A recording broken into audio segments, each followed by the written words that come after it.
పెద్దలు పొంగులేటి శ్రీనివాస్ గారికి ప్రత్యేకంగా మా ఆలయ ఫ్రెండ్స్ ధన్యవాదాలు తెలియజేస్తున్నాం. గత ప్రభుత్వం ధనిక రాష్ట్రంలో మాజీ ముఖ్యమంత్రి కేసీఆర్ గారు డబుల్ బెడ్రూమ్ ఇస్తానని చెప్పి ఆరాకోరగా ప్రభుత్వ స్థలాల్లో లోతట్టు ప్రాంతాల్లో డబుల్ బెడ్రూమ్ నిర్మించడం వల్ల అవి ఇప్పటికి కూడా నిరుపయోగంగా ఉన్నాయి. ముఖ్యంగా యాదగిరి మండలం ఉంగపల్లిలో సుమారు 40 కట్టిరి కానీ ఇంతవరకు వాళ్ళు ఏ ఫెసిలిటీ లేకపోవడం, డ్రైనేజ్ కానీ అక్కడ నిల్ల ట్యాంక్ కానీ లేకపోవడం వల్ల ఇంకా పాత డబుల్ బెడ్రూమ్లు ఓపెన్ కాలేదు. చాలా ప్లేస్లో వాటికి ఎక్కడ కూడా నిరుపయోగంగా ఉన్నాయి. ముఖ్యంగా మన ప్రజాప్రభుత్వం మన ప్రభుత్వం వచ్చిన తర్వాత మా ఆలయ నియోజకవర్గానికి సుమారు 3,500తో పాటు పెద్దలు మంత్రివర్యులు పొంగులేటి శ్రీనివాస్ గారి సహకారంతో ఏదైతే వాసాల మరి మాజీ ముఖ్యమంత్రి గారు దత్తత తీసుకొని నా గ్రామాన్ని అన్ని విధాలు అభివృద్ధి చేస్తానని చెప్పి ఫామ్ హౌస్ నుంచి యారుటకు రోడ్ వేసే క్రమంలో ఆ గ్రామంలో సుమారు 100 మంది ఇళ్లు కోల్పోతే పెద్దలు మంత్రివర్యులు పొంగులేటి శ్రీనివాస్ సహకారంతో ఆ గ్రామంలో కూడా 150 ఇండ్లు మంజూరు చేసేందుకు ఈ సభ ద్వారా అన్నకు ధన్యవాదాలు తెలియజేస్తూ ఆ గ్రామంలో ఇప్పటికే 50 ఇండ్లు పూర్తి చేసుకున్నాం. గృహప్రవేశాలు కూడా చేస్తున్నాం. ఆలయ నియోజకవర్గానికే 3,700 ఇండ్లు ఇచ్చినందుకు ప్రత్యేకంగా ప్రభుత్వానికి మంత్రి గారికి ధన్యవాదాలు తెలియజేస్తూ ఇంకా మొన్న మేము స్థానిక సంస్థల ఎలక్షన్లు తిరిగినప్పుడు గత 10 ఏళ్లుగా సొంత ఇంటికాడ నెరవేరు చాలా మంది కూడా అన్న మన ప్రభుత్వం వచ్చిన తర్వాత మాకు ఇండ్లు వస్తున్నాయి కానీ ఇంకా అర్హులు చాలా మంది ఉన్నారు, వాళ్ళందరికీ ఇండ్లు కావాలని అడిగినప్పుడు మేము అక్కడక్కడ మాట్లాడడం జరిగింది. దయచేసి పెద్దలు ఈ సంక్రాంతి తర్వాత మార్చి వరకు మళ్ళీ అన్ని నియోజకవర్గాలకు ఇస్తారు కాబట్టి మా ఆలయ నియోజకవర్గం వెనుకబడ్డ నియోజకవర్గం ఎక్కువ ఎస్టీ ఎస్సీ తండాలు మైనార్టీలు ఉన్న మా ఆలయ కాబట్టి దయచేసి ఒక 2,000 ఇండ్లు మా ఆలయకు మంజూరు చేయాలి. అదేవిధంగా మన ప్రభుత్వం రాకముందుకు మనం ఏదైతే మేనిఫెస్టోలో మన ప్రభుత్వం రాగానే ఇందిరమ్మ ఇల్లు ఇస్తారని మనం మాట ఇచ్చినాం కాబట్టి కొంతమంది అరే ఎట్లా కాంగ్రెస్ ప్రభుత్వం వస్తుంది ప్రజాప్రభుత్వం వస్తుందని చెప్పి ఇందిరమ్మ ఇల్లు స్టార్ట్ చేసిరు. చిన్న చిన్న ప్లేస్లలో స్టార్ట్ చేస్తే అవి బీస్పీట్ ఉండడం వల్ల మనం పెట్టినటువంటి ఈ ఫోటో క్యాప్చరు ఆ బీస్పీట్ చేయలేకపోతున్నాయి. దయచేసి ఇప్పుడన్నా 2వ విడతలో ఆ బీస్పీట్ కొద్దిగా ఇండ్లు స్టార్ట్ చేసిన వాళ్లకు పేదళ్లకు పర్మిషన్ ఇవ్వాల్సిందిగా మంత్రి గారిని కోరుతూ బేస్మెంట్ అక్క కోరుతూ ఏంటంటే పేదలు మన ప్రభుత్వమే నమ్మకంతో వాళ్ళంతా కసిగా ఆ ప్రభుత్వాన్ని పోడగొట్టాలి.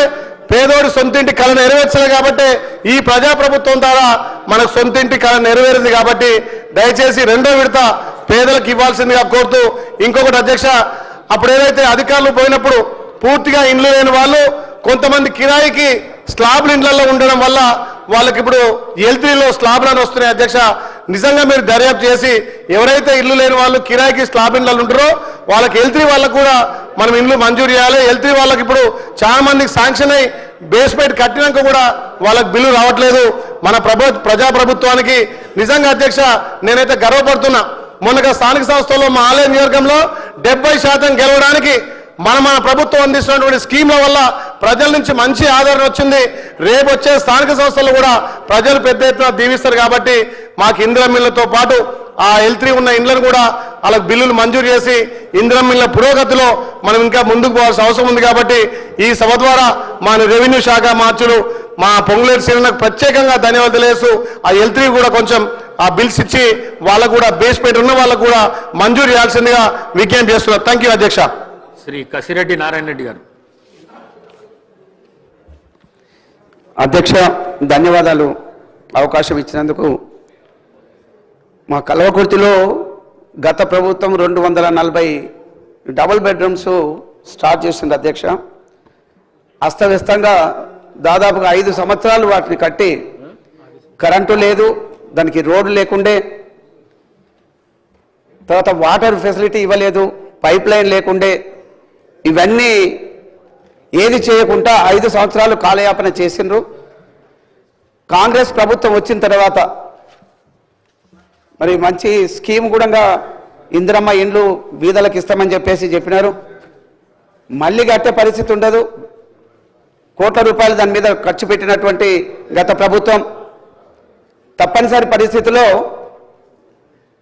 మేము CDF నుంచి దాదాపుగా 1.5 కోటి ఖర్చు పెట్టి మళ్ళీ అన్ని కూడా ఫెసిలిటీస్ కల్పించి 240 మందికి అవకాశం మరి కాంగ్రెస్ ప్రభుత్వంలో వచ్చింది అధ్యక్ష. ఆ టైంలో దాదాపుగా 1400 ఇండ్లు బీద వాళ్ళ కోసానికి కట్టిస్తామని చెప్పిన ఆ ప్రభుత్వం అవి తుంగలో దొక్కి బీదలను పట్టించుకోకుండా మరి కాలయాపన చేసినటువంటి ఈ పరిస్థితి. కాంగ్రెస్ ప్రభుత్వం వచ్చిన తర్వాత తప్పనిసరిగా బీదలకు గూడు ఉండే విధంగా చూస్తామని చెప్పినారు. దానికి కట్టుబడి గౌరవ ముఖ్యమంత్రి గారు, గౌరవ మంత్రివర్యులు పొంగులేటి శ్రీనివాసరెడ్డి గారు అవకాశం ఇచ్చినారు. చాలా సంతోషం. కానీ ఆ 3500 ఇండ్లు సరిపోయేటువంటి పరిస్థితి లేదు. బీద పరిస్థితిలో కలవకుర్తి ఉంది. చాలా మంది, దాదాపుగా ఇంకా 4000 మంది ఆ L1లోనే ఉన్నారు. అది తక్షణమే చేయాల్సిన అవసరం ఉంది. గౌరవ మంత్రి గారు ఒక MRO ఆఫీసు ఓపెనింగ్కి అక్కడికి వచ్చి ఉన్నారు. ఆ రోజు పెద్ద ఎత్తున వాళ్ళందరి డిమాండ్ను బట్టి 1000 ఇండ్లు అడిషనల్గా ఇస్తామని చెప్పినారు. గౌరవ మంత్రి గారికి మళ్ళీ నేను రిక్వెస్ట్ చేస్తున్నా మీ ద్వారా, మరి ఆ 1000 ఇండ్లు కాకుండా ఇంకొక 3000 ఇండ్లు ఇవ్వాల్సిన అవసరం ఉంది. అక్కడ ఉన్నటువంటి పరిస్థితులను దృష్టిలో పెట్టుకోవాలని చెప్పేసి రిక్వెస్ట్ చేస్తున్నా. ఇంకొక విషయం గౌరవ మంత్రి గారికి మీ ద్వారా తెలియజేయడం, పైలట్ ప్రాజెక్టు కింద కొన్ని మండలానికి ఒక గ్రామాన్ని తీసుకొని ఇండ్లు కట్టమని చెప్పినారు. అందరికీ ఇచ్చే అవకాశం ఉన్నది, ఇచ్చి ఉన్నాం. అయితే ఆ రోజు కొద్దిగా హడావుడిగా జరిగినటువంటి కార్యక్రమంలో కొంతమంది 600 లోపల స్క్వేర్ ఫీట్లు కట్టమంటే కొద్దిగా ఎక్కువ కూడా కట్టినారు. వారికి మరి తెలియనటువంటిది, ఆ రోజు పూర్తి స్థాయిలో అవగాహన లేకపోవడం కానీ, ఆ రిస్ట్రిక్షన్ తెలియక బీద వాళ్ళు కొంత పెద్దగా కూడా కట్టుకున్నారు. దాదాపుగా ఒక 100 స్క్వేర్ ఫీట్లు 200 స్క్వేర్ ఫీట్ల కూడా ఎక్కువ పెట్టినారు. మరి మీ ద్వారా గౌరవ మంత్రి గారికి రిక్వెస్ట్ చేస్తా ఉన్నా, అది కన్సిడర్ చేసి ఆ బిల్లులు ఇప్పించాల్సిందిగా పైలట్ ప్రాజెక్టు కింద.